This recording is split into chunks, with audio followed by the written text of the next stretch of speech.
Okay, we're going to move through 5 levels of thoracic extension, starting with the dumbbell pullover with bent elbows. So with all of these exercises, you don't need a lot of weight because there's a lot of leverage through the shoulders. And by opening the shoulders, we can then almost pry open the upper back. So for this one, keep the elbows slightly bent. You're going to lower the arms down, elbows pointing up, armpits wrapped forward, and then lower the hips down a little bit into a stretch before closing by bringing the hands up and the hips up.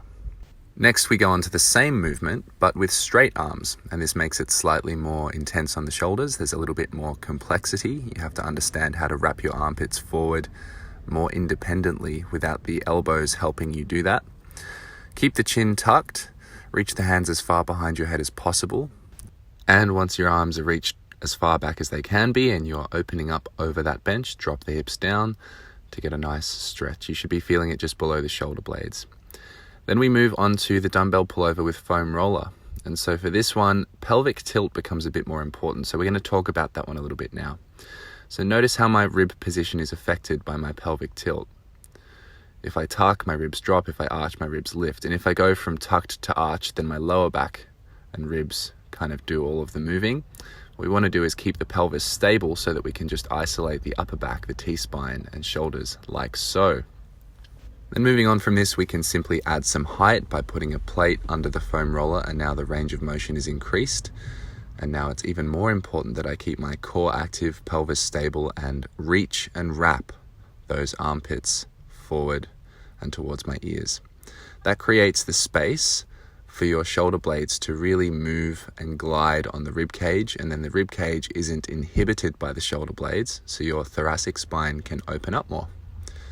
Now we move on to the same idea, but with a barbell, and this barbell is going to pin your hands to the ground as you drive up into it isometrically. So here as I relax, I breathe in, I let my ribs go, and then I sort of breathe out. I'll drop those ribs down, wrap my armpits, and drive up hard into the bar. You'll feel this in your core and in your lats and in your shoulders.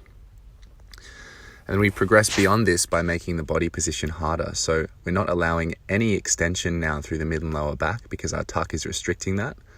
So now when I drive into the bar, all of the extension is happening in that upper back area, and it's really prying me open as I use my strength to build stability and safety there.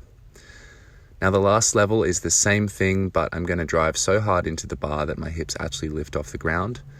I encourage you to build up to this slowly. It doesn't have to be all or nothing. Feel it out. Make sure your shoulders feel healthy and strong. Remember, the stronger and safer you get, the more you'll be able to keep whatever mobility you develop in the session, and that takes time. Enjoy these exercises. I hope your T-spine feels very open.